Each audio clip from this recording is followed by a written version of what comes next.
전해드린 대로 윤석열 대통령이 어제 기자들과 오찬 간담회를 가졌죠.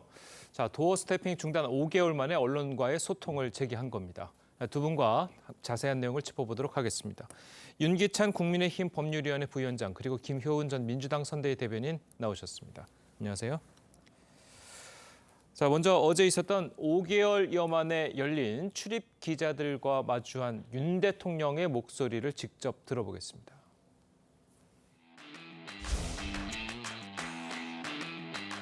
여러분들하고 좀 자주 처음에는 취임하고 매일 봤잖아요, 그죠? 근데 안 보니까 좀 섭섭하죠. 근데 나는 살이 찌더라고. 하여튼 이런 자리 좀 자주 만들게요. 오늘은 뭐 너무 많으면은 대화하기도 좀 어려우니까 조금씩 나눠가지고 자리를 한번 좀 인원이 좀 적어야 김치찌개도 끓이고 뭐 하지 않겠어요? 몇백 그릇을 끓이면 맛이 없잖아.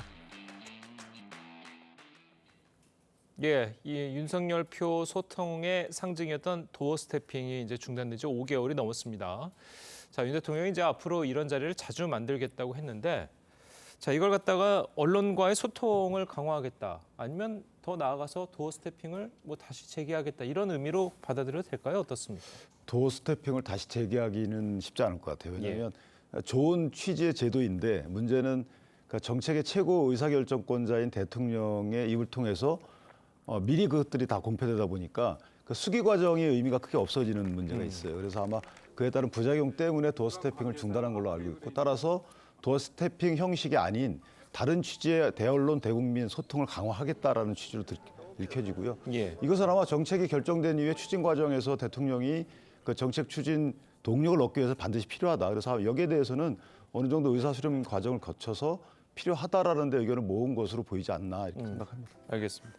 자, 그리고 어제 좀 기자들 얘기를 들어봤더니 어제 저 자리가 사실 윤 대통령이 올지 말지 확실하게 기자들한테도 이제 통보가 되지 않은 상태에서 윤 대통령이 깜짝 등장해서 간담회를 가졌다고 그래요.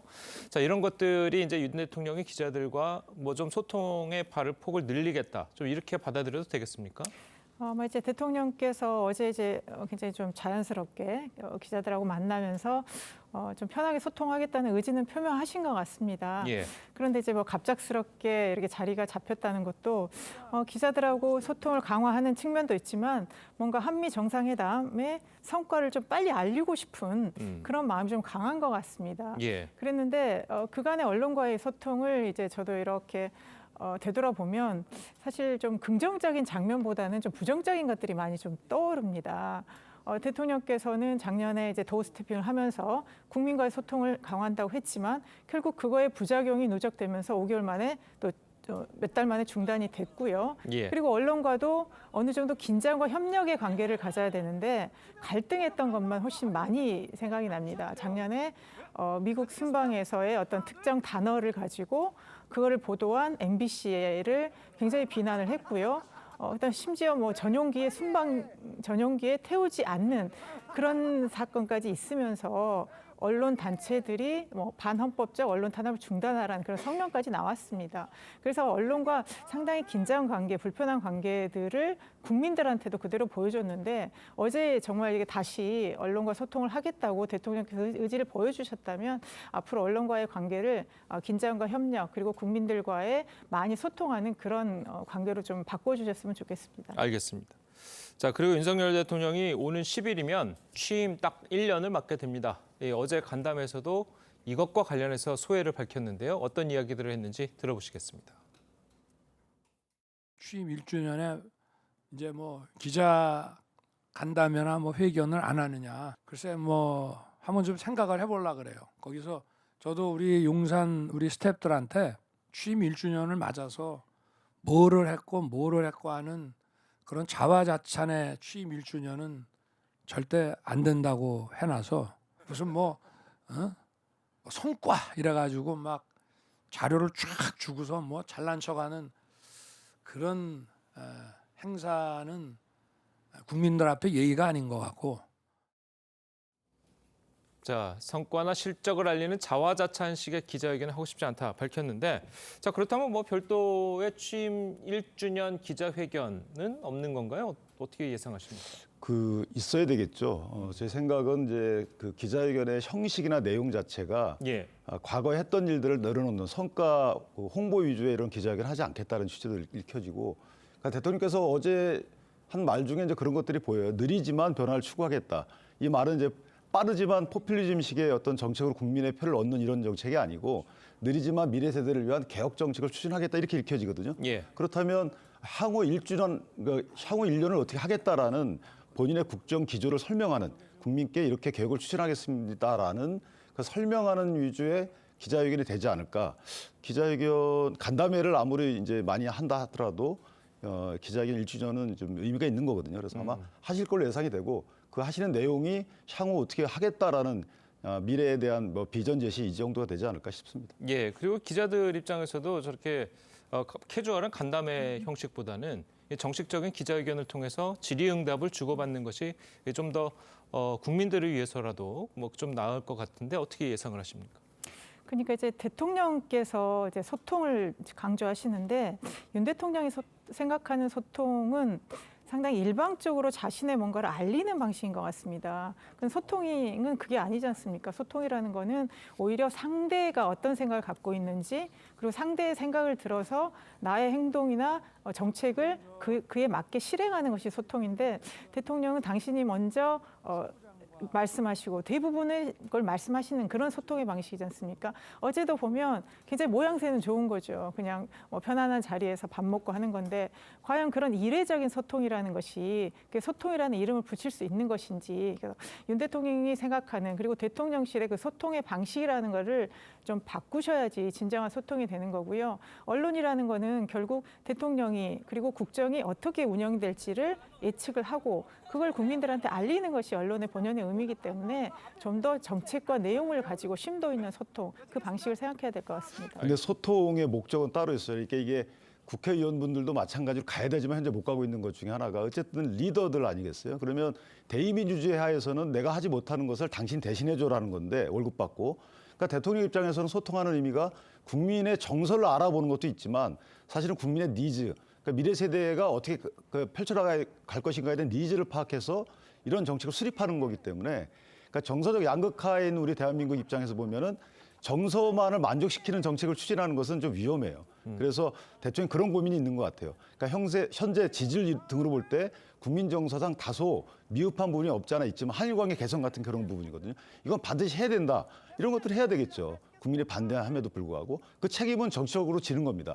그래서 이런 정도의 정책 추진 목표를 갖고 있지 않을까 이렇게 생각을 합니다. 자, 그 방금 말씀하신 것처럼 이제 국민의 이제 바람, 국민의 이제 니즈를 충족하는 게 이제 지도자의 역할이라고 말씀을 하셨는데, 그런 면에 있어서 이제 야당이 계속 주장하는 것 중 하나가 야당을 지지하는 이제 국민들도 많고, 그 야당 지지하는 정당이 모인 정당의 대표자인 이재명 대표를 왜 대통령이 만나지 않는 것이냐. 자, 이런 질문들은 계속 나올 수 있거든요. 만나셔야죠. 그런데 쭉 보면 안 만난다고 한 적이 없어요. 그러니까 취임식 때 기억하시는지 모르겠는데 취임식 때 다 초청을 했어요. 그때 이재명 대표가 아니었던 걸로 기억이 되지만 야당 대표를 초청했는데 그때 참석 안 하셨어요. 왜 안 했냐면 그 당시에 한덕수 국무총리 인준안에 영향을 끼칠 우려가 있다라고 해서 안 하셨단 말이에요. 그다음에 취임 그때 하반기 때인가요? 그때도 분명히 초청을 했는데도 불구하고 이정미 대표만 참석하셨어요. 내용이 뭐냐, 영수회담 하자는 거였는데 형식이 영수회담이면 어떻고 여러 명이 같이 하면 어떻겠습니까? 국정 상황을 설명하는 데 있어서. 그리고 영수회담을 고집하는 면도 안 맞는 것이, 지금 대통령에 대한 비난의 요체가 뭐냐면 왜 당무에 개입하느냐, 당신이 그 정당과 상관없지 않느냐 이렇게 말씀하신단 말이에요. 그러면서 영수회담을 주장을 해요. 그러니까 여당도 참여를 하고 야당도 참여하는 이런 그 당정 협의를 하는 것은 당연히 좋죠. 그런데 그것을 꾸준히 대통령실에서 얘기를 해요. 근데 이재명 대표께서는 단둘이 만나자라고 얘기하시기 때문에 형식에 너무 몰입해 계신 거죠. 따라서 만약에 그걸 단둘이 만나자라는 것만 처리하신다면 얼마든지 만남을 하겠다는 게 대통령실 입장으로 저는 알고 있습니다. 알겠습니다. 자, 그리고 윤 대통령의 정권 교체 의미에 대해서도 이야기를 했습니다. 직접 들어보시겠습니다. 지난 1년간 우리가 정권 교체라는 게 뭐겠습니까? 정권을 바꾸는 거는 나라를 바꾸고 사회를 바꾸기 위한 열망에서 이루어지는 건데 정권이 교체되고 그 정부를 맡아서 과연 우리나라와 우리 사회가 얼만큼 어떻게 바뀌었냐, 얼만큼 아주 좀 활기차고 또 얼만큼 더 따뜻해지고 또 얼만큼 더 좀 미래 세대에게 꿈을 줄 수 있고 또 얼만큼 더 사회가 정의롭고 공정해졌는지. 자, 이 윤 대통령은 나라와 사회를 바꾸기 위한 열망에서 정권이 교체됐다 이렇게 이야기를 했습니다. 자, 보시기에 나라와 사회가 1년 동안 많이 바뀌었습니까? 어떻습니까? 글쎄요, 정말 1년 동안 뭐 윤 대통령께서 고생하셨다라고 말씀은 드리고 싶지만 결국 저는 지금 국민들의 지지율로 어느 정도 그게 나타나고 있다고 봅니다. 뭐 대통령실에서는 그러겠죠. 뭐 우리는 뭐 국민들의 지지율에 일희일비하지 않고 신념대로 가겠다 이렇게 얘기를 하겠지만 국민의 지지라는 거, 국정 운영의 평가라는 거는 결국 국민들의 그 의사의 또 표현이거든요. 그거를 무시할 수 없는 상황인데 대통령은 그거에 대해서 나는 내 신념대로 간다. 나는 인기에 영합하지 않는다. 나는 과거처럼 하지 않겠다. 그런 개인의 소신을 너무 강조하다 보니까 좀 국민의 마음과 좀 동떨어진 그런 행보가 있었던 것 같습니다. 그리고 물론 집권 1년에 성과를 내기도 어렵고 국민들이 반발하는 개혁을 해야 된다. 그런 신념은 있겠지만 그 신념이라는 것도 국민들의 지지와 함께 가져야 되는데 특히 최근에 외교에 있어서는 너무 국민들의 의견이나 정서를 무시한 그런 일방적인 국정 운영에 있었습니다. 그리고 그런 운영에 대해서 좀 기조를 바꿔야 되지 않느냐 이런 얘기도 많기 때문에 저는 1년 이번에 아까 자화자찬 평가를 안 한다고 했지만 그런 자화자찬의 평가가 아니라 정말 안에서 심도 있게 내부적으로 국정 운영에 대한 평가를 정말 겸허하게 해보시고 정말 국민들이 무엇을 원하는지 국정 운영의 방향을 다시 한번 설정할 때다 그렇게 생각합니다. 알겠습니다. 자, 그리고 일부 국민 그리고 야당에서 나오는 얘기 중 하나가 1년 동안 너무 강력한 법치주의 때문에 좀 국민들이 힘들어한다라고 이야기를 하는 분들도 있거든요. 근데 법치 때문에 힘들어할 수가 없죠. 법치라는 것은 어찌 보면 국회를 통해서 법을 만들었지만 국민이 국회의원을 뽑고 대신 국회의원이 법을 만든 거거든요. 그러니까 국민끼리의 약속입니다. 그러니까 약속을 갖다 지키는 거 힘들어한다는 것은 그동안에 어떻게 법치가 안 됐는지에 대한 반증일 수 있는 것이고요. 예. 그러니까 대통령이 그동안의 국정 운영 철학에 대해서 신념이라고 표현하셨는데 그 신념은 국익입니다. 그러니까 이전의 신념은 탈원전 같은 사실 국익이라고 표현할 수 없는 다른 신념에 개입이 됐었잖아요. 근데 지금 오로지 국익에 따른 정책을 펴고 있어요. 근데 이 국익에 따른 정책을 핌으로 인해서 정서적인 약간의 충돌점이 없지 않아 있죠. 아까 말씀드린 한일 관계에. 그다음 미국에 가서 마치 퍼주고 왔다라는 식인데 그것은 이 정세를 정확히 파악하시는 분들 그런 정보를 많이 듣고 계신 분들 입장에서 보면 어쩔 수 없다는 걸 다 알면도 불구하고 야당만 그렇게 평가를 하는 거예요. 그러니까 야당의 평가에 따라서 국민이 좀 움직여 주시는 거고 그런데 이런 야당도 국익 측면에서 보면 조금 좀 약간의 정치적 정략 이런 걸 떠나서 국익 우선주의적 정치를 보이는 게 어떤가 이런 생각을 해봅니다. 알겠습니다. 한미 정상회담 이야기가 나왔으니까 이 한미 회담 이후에 중국의 반발이 이어지고 있죠. 어제 윤 대통령이 또 간담회에서 중국에 대한 이야기도 했습니다. 이 중국이 안보리 제재에는 동참을 안 하고 있기 때문에 우리로서는 선택의 여지가 없었다. 이렇게 이야기를 했습니다. 어떻게 보면 이제 중국을 향해서 쓴소리를 다시 한번 날린 건데 어떻게 들으셨습니까? 지금 윤 대통령은 이제 작년부터 명확한 것 같습니다. 우리가 안보가 가장 중요하고 북한에 대응하기 위해서는 한미 동맹이 강화돼야 된다. 그리고 이거에 문제 해결에 함께하지 않은 중국과 러시아는 또 같이 동맹에서 좀 제외된 이런 입장이기 때문에 중국이나 러시아가 반발하든 말든 대통령께서 마회의할 것 같고요. 이번에 한미가 핵 관련해서도 확장 어제도 확인했지만 다가오는 이제 일본까지 포함해서 한미일의 그런 강한 동맹 체제, 대북 체제 이게 강화될수록 결국은 북중러와의 대립이 심화될 것이고요.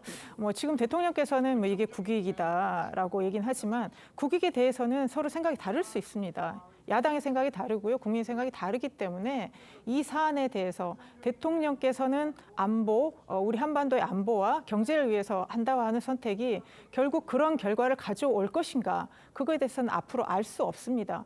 그렇기 때문에 한미 동맹을 강화하더라도 이와 또 대립선에 있는 중국과 러시아와 충돌하지 않도록 하는 그 외교적 노력이 동시에 같이 가야 된다, 그렇게 생각합니다. 예, 그리고 일각에서는 대통령의 이런 직선적인 발언이 외교적에는 도움이 안 된다. 즉 외교적 고위 관계자나 아니면 다른 쪽 고위 공무원들이 해야 될 말을 대통령이 너무 직접적으로 하기 때문에 오히려 외교적으로는 조금 불안한 것 아니냐. 자, 이런 지적들이 나오고 있거든요. 근데 저 말은 사실은 중국과 러시아에 어떻게 보면 대놓고 얘기한 걸 수도 있어요. 이렇게 하려면 그럴 자격을 갖추려고 그러면 북한의 비핵화에 도움을 주라. 그러니까 지금 유엔 제재 시에는 동참을 했는데 추가 제재는 동참 안 하고 있고요. 기존에 결의된 제재를 또 준수하지도 않고 있습니다. 그럼 북한의 비핵화는 요원한 거죠. 제재를 통한 비핵화를 추구했던 예. 입장에 따르면. 그런데 중러의 그런 문제에 대해서 문재인 전 대통령도 말씀하셨어요. 중러를 통해서 이렇게 비핵화를 추동시켜야 된다라고 최근에도 말씀하셨는데 그것이 의미가 없다는 거죠. 왜냐하면 우리가 한미와 그다음에 한일 간에 밀착을 했기 때문에 북중러가 형성된 것이 아니고 이미 북중러가 형성이 돼 있기 때문에 우리가 한미와 한일과 밀착하는 겁니다. 그러니까 정세가 형성이 돼 있고 그 정세에 맞춰서 우리가 외교적 노력을 기울이는 것이지 이게 거꾸로 됐다는 거죠. 그렇기 때문에 이것은 선후의 판단 기준이 바뀌었어요. 그렇기 때문에 이건 어쩔 수 없는 부분인 것이지 이걸 우리가 선택의 여지가 있기 때문에 이쪽으로 갔다 이렇게 평가하는 것은 그런 약간 야당의 평가는 맞지 않다는 것을 애둘러 표현한 거라고 봅니다. 알겠습니다. 자, 그리고 기시다 총리가 7일부터 이제 방한을 하죠. 물론 한일 정상회담에 관련해서는 뭐 야당뿐 아니라 국민들 여러 국민들이 이제 비판을 하고 있는 건 사실이지만 12년 만에 한일 사이에 셔틀 외교가 복원된 거는 그래도 좀 평가해 줄 만한 것 아니겠습니까? 어떻습니까? 글쎄 이제 한일 관계가 워낙 경색돼 있었기 때문에 뭔가 진전이 있는 거, 뭐 그거 자체로만 뭐 형식적인 면만을 보면 평가할 수도 있겠지만 지금 한일 관계 개선에 대해서 이렇게까지 속도를 내면서 뭔가 무리수를 두는 거 아닌가, 제대로 된 방향으로 개선을 하고 있는가에 대한 의문이 있는 것입니다. 예. 누가 뭐 일본과 계속 이렇게 우리가 갈등하고 있을 수는 없지 않습니까? 서로 협력하는 건 좋지만 이게 어떤 한국의 의지나 국익을 위한 것보다는 뭔가 한미일 삼각 구도 안에서 한국이 일방적으로 좀 희생하는 것은 아니냐, 이런 것이 있기 때문에 이번에 이제 기시다 총리가 약간 답방 형식으로 왔을 때 과연 한일 관계에서 걸림돌로 했던 총리는 걸림돌을 치웠다고는 했지만 이 부분에 대해서 한국 국민들한테 명확하게 설득할 수 있는, 납득할 수 있는 이런 메시지가 나와야만이 앞으로 한일 관계 개선에 어떤 물꼬가 틀 수 있다, 그렇게 보여집니다. 그러니까 또 일부 국민에서는 기시다 총리가 이번에 방한했을 때 좀 뭔가 전향적인 발언을 하지 않을까 이렇게 기대를 하는 분들도 있거든요. 어떻습니까? 예상이 되십니까? 뭐 해야 될 것으로 보이죠. 지속적인 한일 관계 개선 유지 차원에서 보면 국민 정서를 무시하기 어렵잖아요. 그렇다면 기시다 총리가 전향적인 발언을 해야 될 것으로 보이고 지금 한일 간에 크게 보면 경제적인 측면과 안보적인 측면이 있어요. 그러니까 안보적인 측면은 우리가 한일 간의 관계 개선을 통해서 희생하는 게 없어요. 그건 당연히 윈윈입니다. 근데 경제적인 측면은 그런 말씀을 하실 수가 있는데 사실은 이제 새로운 공급망에 한미일 이렇게 공급망이 짜이는 거 아니겠습니까? 여기서 한일 간에도 경쟁이 있다고 저는 봅니다. 그 공급망이 어디에 위치하느냐, 어떤 메리트를 차지하느냐. 그래서 일본이 먼저 들어온다고 봐요. 그렇기 때문에 여기서 우리가 미국을 통해서 어떤 위치를 점하느냐에 따라서 한일 관계의 경쟁 관계에서도 경제적인 측면에서 좀 유리한 측면을 차지하지 않을까, 이런 것이지 이거 덮어놓고 비판한다고 해서 될 게 아니거든요. 야당에서도 조금 더 대통령을 도와서 오히려 한일 관계 경제적인 경쟁 관계 측면에서 유리한 고지를 점할 수 있도록 힘을 실어주는 게 좋을 것 같다. 저는 그렇게 평가합니다. 예, 알겠습니다. 자, 오늘 두 분 말씀은 여기까지 듣겠습니다. 잘 들었습니다. 고맙습니다.